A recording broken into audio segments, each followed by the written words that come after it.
여러분 안녕하십니까? 말씀으로 하루를 여는 천수답의 새벽 묵상. 그대 예수 만난 이야기 가졌는가? 사도행전 22장을 묵상하겠습니다. 제가 대학 다닐 때 학생 전도사 나가던 교회에 간증 할머니라는 분이 있었습니다.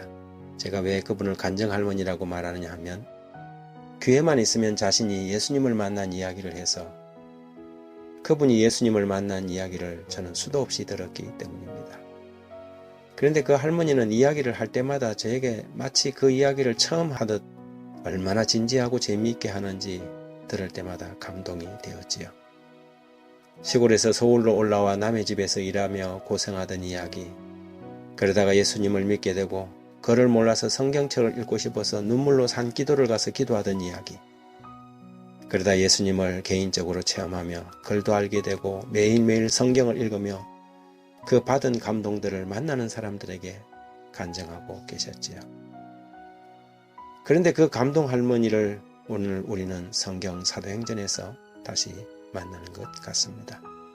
사도행전 22장 1절 2절에 부형들아 내가 지금 너희 앞에서 변명하는 말을 들으라 하더라. 저희가 그 히브리 방언으로 말함을 듣고 더욱 종용한지라 이에 가로되 바울이 히브리 방언으로 그 동족들에게 하려고 하는 이 변명은 그가 다메섹에서 예수를 만난 간증의 이야기입니다. 그가 얼마나 철저한 바리새인이었는지, 스데반 순교 때 자신이 어느 편에 가담하여 그의 죽음을 방임하고 찬성하였는지, 그리고 이 교를 박해하려고 다메섹까지 가다가 어떻게 예수를 만났는지 그 경험의 이야기를 말하고 있는 것입니다. 4절 이하에 내가 이 돌을 핍박하여 사람을 죽이기까지 하고 남녀를 결박하여 옥에 넘겨놓으니 이에 대제사장과 모든 장로들이 내 정인이라.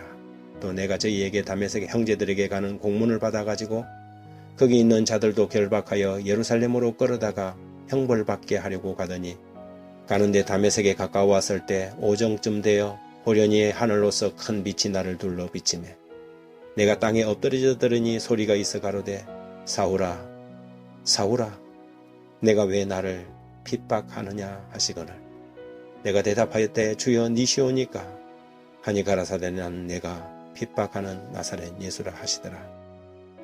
그런데 이 이야기를 사도행전에서만 3번이나 언급될 만큼 자주자주 누가가 기록하거나 바울이 직접 간증하였다는 것입니다. 그렇다면 기록되지 않는 바울의 예수 만난 이야기는 얼마나 자주 사람들에게 들려주었을까요? 그가 예수를 믿게 된 경험의 이야기는 짐작키는 수도 없이 사람들에게 해주었을 것입니다. 예수 만난 이야기는 절대 지루하고 딱딱한 이야기가 아닙니다. 그 이야기는 들을 때마다 드라마틱하고 감동적인 이야기지요. 왜냐하면 그것은 꾸며낸 이야기가 아니요 살아있는 생생한 경험의 이야기이기 때문입니다. 우리 가운데 많은 사람들이 예수 만난 이야기도 없이 교인으로 살아갑니다. 물론 그 이야기는 특별한 경험의 이야기는 아닐 수 있습니다. 사람마다 예수를 만난 이야기가 다를 수 있기 때문이죠. 그러나 분명한 것은 누군가에게 이야기할 수 있는 나만의 그 이야기가 있어야 한다는 것이지요. 자신이 얼마나 큰 죄인이었는지, 그리고 그런 자신에게 다가오신 예수 만난 이야기. 마치 사마리아 우물가에서 예수를 만났던 그 여인이 물동이를 버려두고 동네에 들어가 집집을 다니며 문을 두드리고 사람들에게 말했던 바로 그 이야기. 하고 또 해도 지겹지 않는 그 예수 만난 이야기를 여러분은 가지고 있습니까? 요한복음 4장 28절 29절에 여자가 물동이를 버려두고 동네에 들어가서 사람들에게 이르되 나의 행한 모든 일을 내게 말한 사람을 와보라 이는 그리스도가 아니냐. 하나님 우리 아버지, 죄로 죽었던 우리를 살리시어 하늘 백성 되게 하심을 감사합니다. 휘뿌연 회색빛 죄악의 콘크리트에 갇혀서 의미 없고 희망 없는 삶을 살던 저희를 만나주시고 새 삶을 주신 그 사랑에 날마다 감격합니다. 결코 잊을 수 없는 주님의 사랑 이야기 매일 우리의 입술에 머물게 해주십시오. 그리고 오직 주님만 나타나게 도와주십시오. 예수님 이름으로 기도합니다. 아멘.